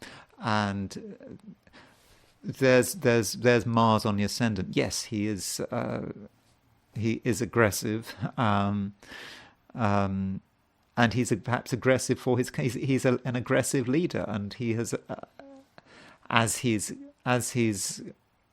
got older, Russia has had an increasing, as far as I could see, has had an increasingly assertive foreign policy.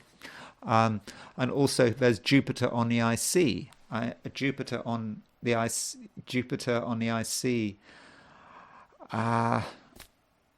There it is. There's that north-south node. But a few days later, it hasn't really changed much. What this might be, it might be. You could perceive it as the land, the territory, the country that this man is going to have such an impact on. So, does this chart work, or am I just deluding myself? How can we tell whether this chart is effective? So, what we could do is we could take this chart set for October the 3rd, 1952, for this full moon, and then we could do its solar arc direction for the day that Russia invaded Ukraine, which was February the February the 24th, 2022. So that's what we're going to do. So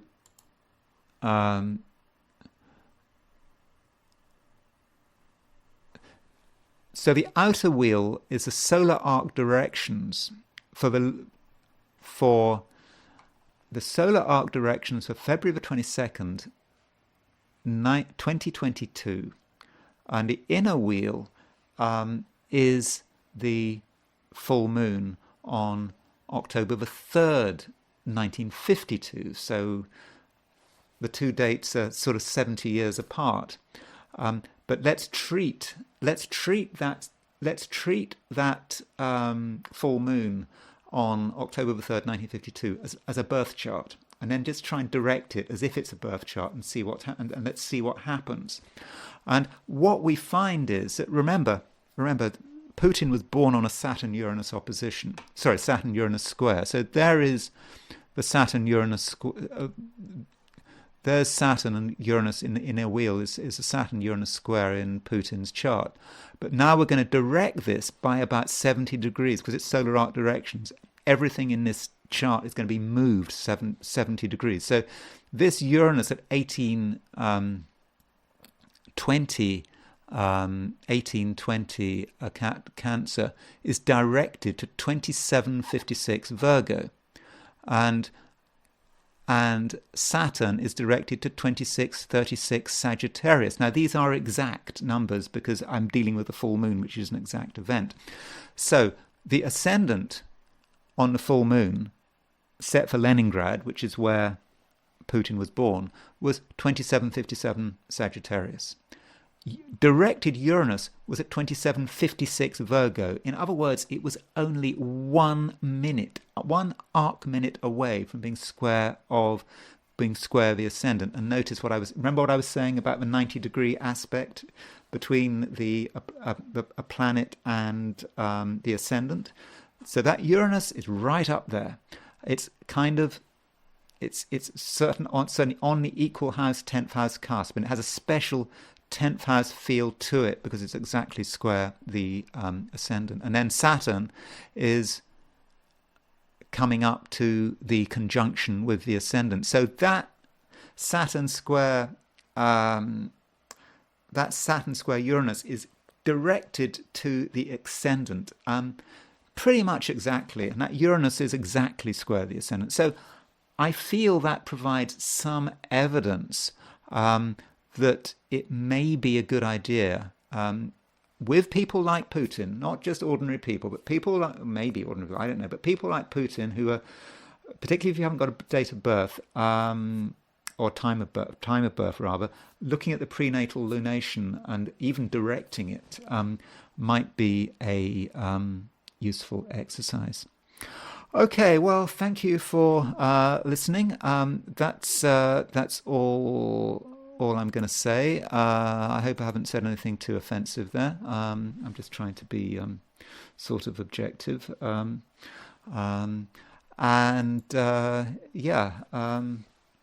Thank you for listening.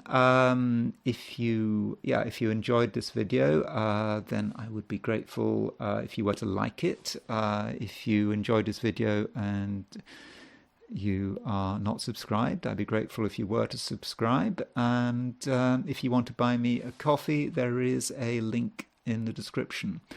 Thanks again for listening, and I will talk to you again tomorrow.